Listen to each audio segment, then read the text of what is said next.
స్తోత్రములు తండ్రి, స్తోత్రములు దేవా, మహాగణుడ, మహోన్నతుడా, సర్వశక్తిమంతుడు అయినటువంటి మా దేవా,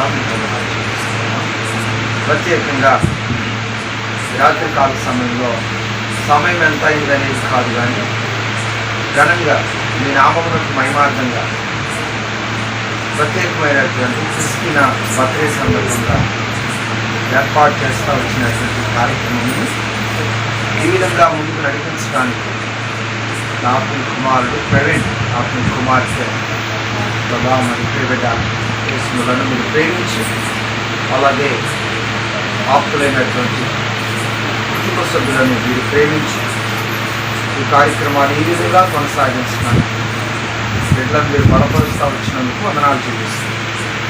ఈ కార్యక్రమం మంచిగా జరిగించండి. ఇస్తున్నా కూడా మంచిగా మెలుపుతో ఈ కార్యక్రమంలో ఏకీభవించడానికి బిడ్డను బలపరిచి, ధైర్యపరిచి, ఆనందపరిచి కొత్తలు కనిపిస్తుంది. ఏ స్నామంలో ఇచ్చినాను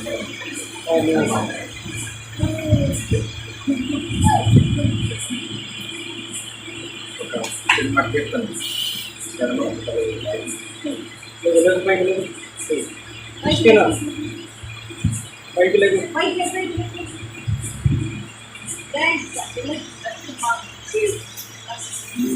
పిలచిన వాడకు యేసునాథుడు పరిశుద్ధుడు, బలపరచిన వాడకు యేసునాథుడు పావనుడు.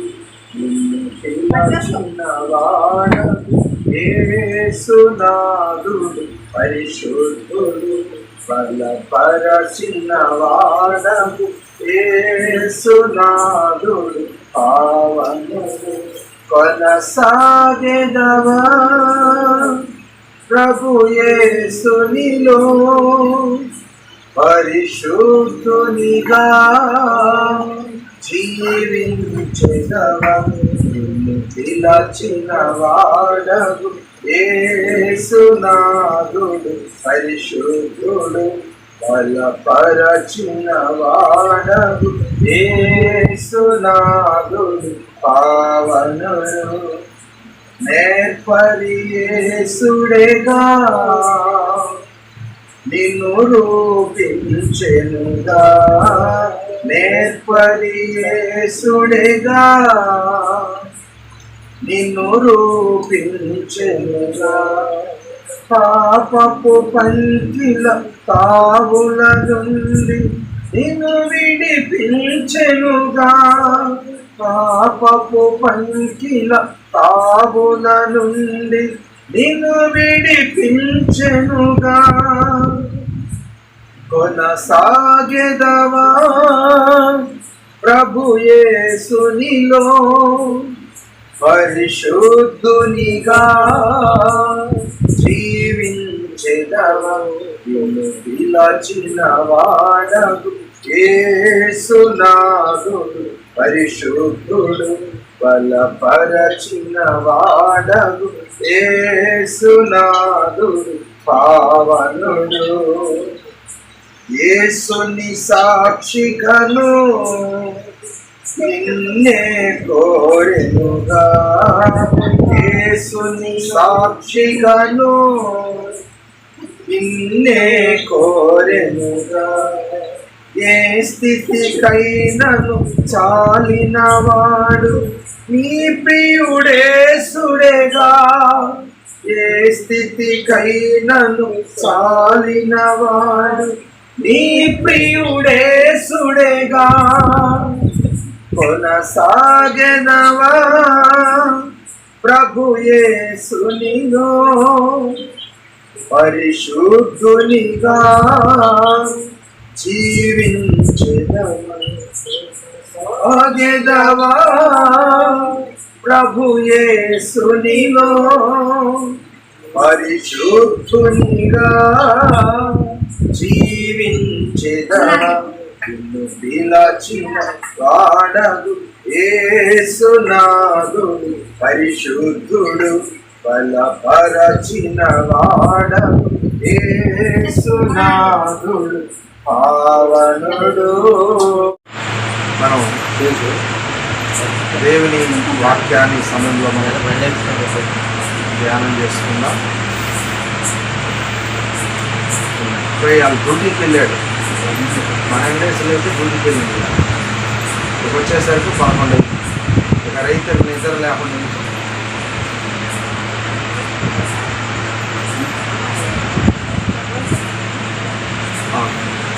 సమయంలో దేవుని వాక్యాన్ని మనం చదువుకుందాం. విలాప వాక్యములు 2వ అధ్యాయం. విలాప వాక్యములు 2వ అధ్యాయం. ఇప్పుడు దాకా ఆడుతాను ఏడు వాక్య సమయంలో దాన్ని నిద్రపోకండి.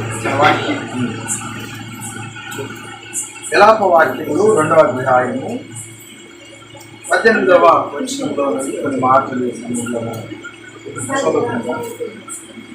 విలాప వాక్యములు 2వ అధ్యాయము 18వ వాక్యం నుండి కొన్ని మాటలు.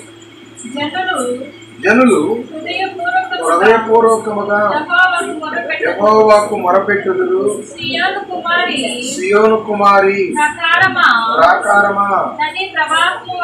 నది ప్రవాహము వలె దివారాత్రము కన్నీరు పారనిమ్ము, విరామము కలగనీయకము, నీ కంటి పాపను విశ్రమింపనీయకము.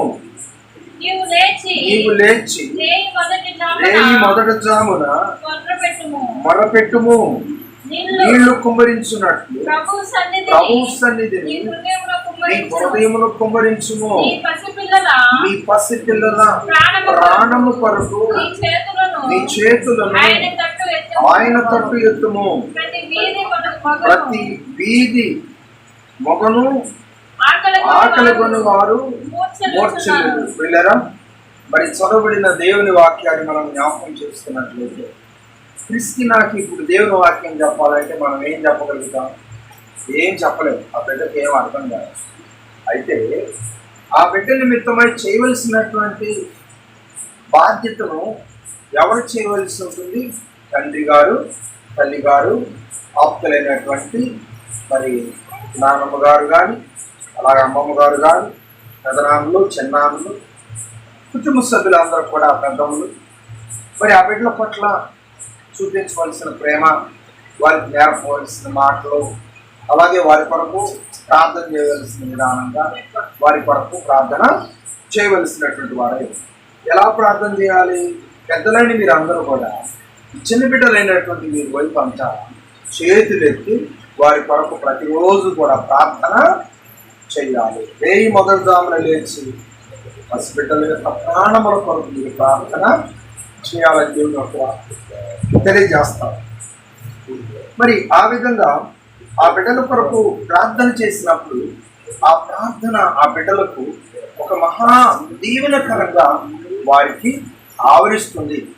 ధూపం వలె వారికి ఆ ప్రార్థన మహిమ ఆవరిస్తుందని కూడా దేవుని యొక్క వాక్యము తెలియజేస్తారు. బిడ్డలను మనం సంపాదించుకున్నప్పుడు ప్రతి సందర్భాన్ని బట్టి కూడా మనం దేవునికి కృతజ్ఞత వందనాలు చెల్లించాలి. అలనాడు అవ్వ ఆదాము ఏమన్నాడు? యెహోవా దయను బట్టి నేను ఒక కుమారుణ్ణి సంపాదించుకున్నాను అని చెప్పి దేవుని మహిమపరిచినప్పుడు, లేదా మనం దేవుడు ఇచ్చినటువంటి బిడ్డలను బట్టి ఏం చేయాలంటే ప్రతి సందర్భంలో కూడా వారిని దేవుని చేతులకు అప్పగించి వారి కొరకు ప్రార్థన చేయవలసినటువంటి వారై ఉన్నారని దేవుని వాక్యం తెలియజేస్తారు. ఎందుకంటే నీ తల్లి గర్భంలో నీవు పిండముగా రూపింపబడకముందే నేను నిన్ను ఎరిగి ఉన్నాను అని చెప్పి దేవుడు మాట్లాడుతున్నాడు. అయ్యా నీవు నన్ను ఎరిగి ఉన్నావయ్యా అని దావీదు కూడా మాట్లాడుతూ వచ్చాడు. కాబట్టి మరి దేవుడు ఇచ్చిన వాగ్దానాల్లో దేవుడికైతే ముందుగానే తెలుసు. మరి మనకైతే దేవుడు ఇచ్చినటువంటి ఆ బిడ్డలను బట్టి దేవుడి చేతులకు అప్పగించి మనం ప్రార్థన చేయటమే మనం నేర్చుకోవాల్సినటువంటి వారైనామని దేవుని వాక్యం తెలియజేస్తాడు. ఇర్మియా గారితో కూడా దేవుడు మాట్లాడినట్టు, తల్లి గర్భంలో నేను నిర్మించబడక ముందే నీవు నన్ను ఎరిగి ఉన్నావు, నేను నిన్ను ఎరిగి ఉన్నాను. దేవుడు ఇచ్చిన వాగ్దానం బిడ్డల విషయంలో నెరవేర్చి దేవుడు తన సహాయాన్ని